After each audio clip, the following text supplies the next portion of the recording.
You can find the fill gaps and filter data heading underneath the tools pane here on the right hand side of my screen. Navigating to the pipeline tab, and you can see the heading over here.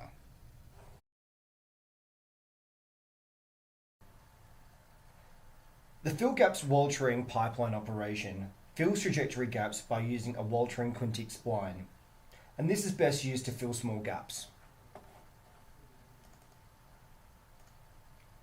As a general rule, the max gap length should be 5% of the sampling frequency. In this example, my sampling frequency is 100 Hz, and so my max gap length is set to 5 frames. Also in this example, we can see that there are numerous small gaps in the marker that I've selected. By hitting play, we can see that those gaps now disappear.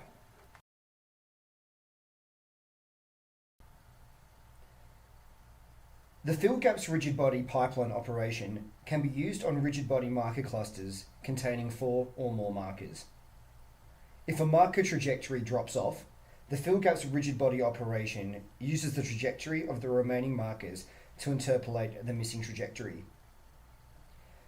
You need rigid body clusters of at least 4 markers because with the 3 remaining markers, we can still recreate a plane, whereas if we had 3 markers and 1 dropped off, the 2 remaining points can only make a line. In this example, I have gaps in 2 markers, one in the head segment and one in the pelvis segment. As such, I'm going to use 2 pipeline operations, the rigid body fill gaps twice. I can now double click on these to give them the appropriate names.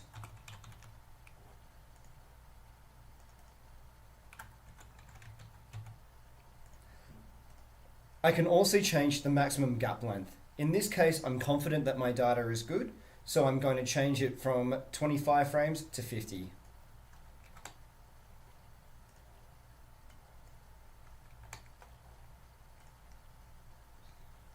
Now I'm going to select the trajectories to use to recreate the missing gaps. In this case here, I'm going to use the markers on the head from my gap filling list. I'm going to turn the macro off so that the list populates down here. I'm also going to do the same for the pelvis.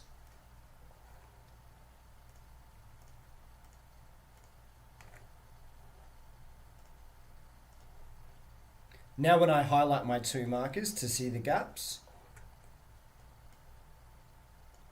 when I press play, I now have 100% of my markers labeled.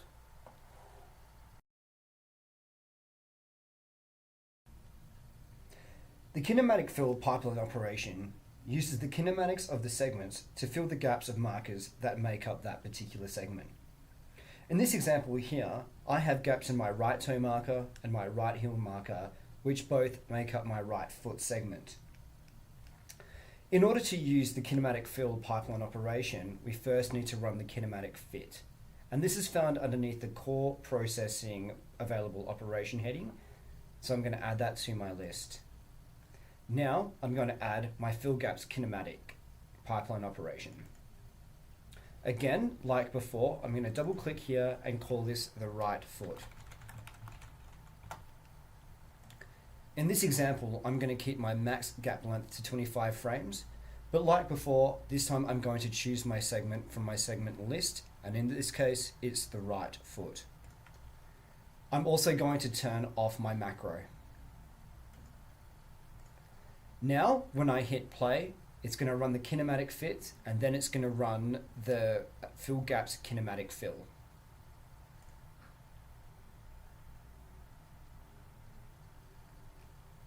As you can see, the gaps in those markers have now disappeared.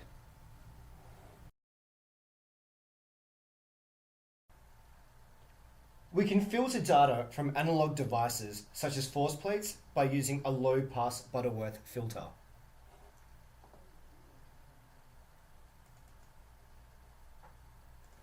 By selecting the properties, we can adjust the first frame and the last frame.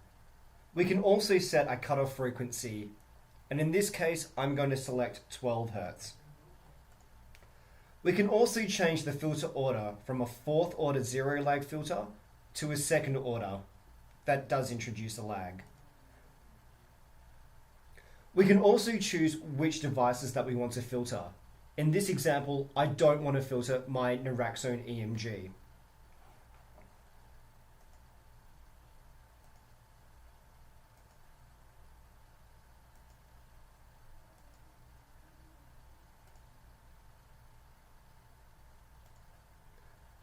In this example here, I have got my FZ of my first force plate selected. And we can see here, if I zoom in, that there is a little bit of noise over here.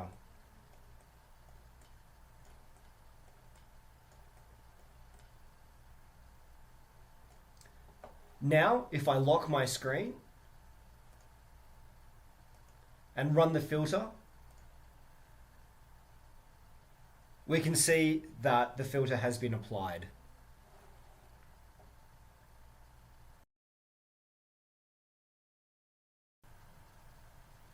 Nexus 2 provides several options on how to filter trajectory data. These options are the VCM filter, the Butterworth filter, and the Woltering filter. The VCM filter stands for Vicon Clinical Manager and is a legacy spline. It's there if you want to use it. The Butterworth filter for trajectories has the same parameters as the Butterworth filter for analog devices, where you can select the first and the last frames, the cutoff frequency, whether it's a fourth order filter with a zero lag or a second order filter with a lag, and which trajectories you want to filter. The Woltering filter for trajectories allows you to choose between the GCV mode, which stands for General Cross Validation, or the MSE mode, which stands for Mean Squared Error. The GCV mode automatically detects the level of noise within the trajectories and chooses its own filter. The MSE mode allows you to manually select the level of noise, with the units being in millimeters squared. By default, this is set to 20. More information can be found from the website that is below. To see whether the filter has been applied or not, we select a marker. In this case, I've selected the right ASI marker. We can see here that the position data of the components looks relatively smooth. However, if we change the view to the acceleration, we can see that there is a lot of noise over here. In this example, I'm going to use the Butterworth filter, which is set to 6 Hz. When I run this, we can now see that the acceleration data is nice and smooth. Don't forget to change it back to the displacement.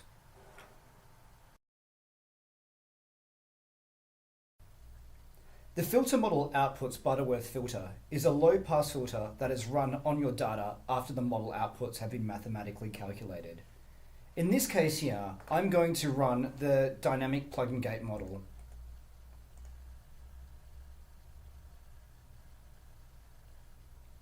We can see here that we now have some model outputs. In this case, I'm going to choose my left ankle angle and plot it.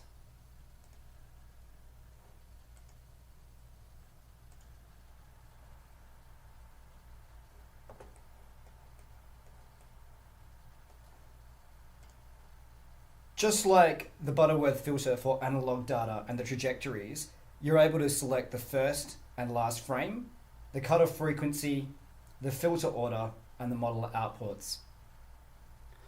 Running the Butterworth filter will smooth these model outputs.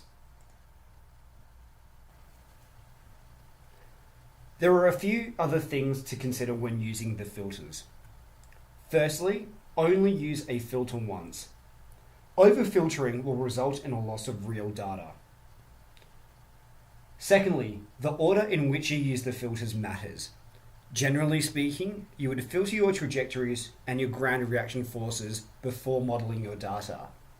The alternate is to filter your model outputs after you've modeled your data. You would do one or the other you wouldn't filter your trajectories and your ground interaction forces as well as your model outputs.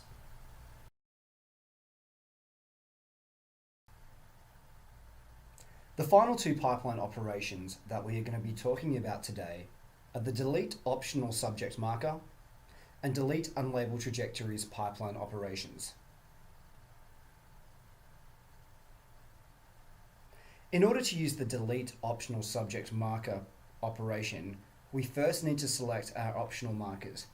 In this case here, they are my left and right lateral and medial femoral condyles respectively.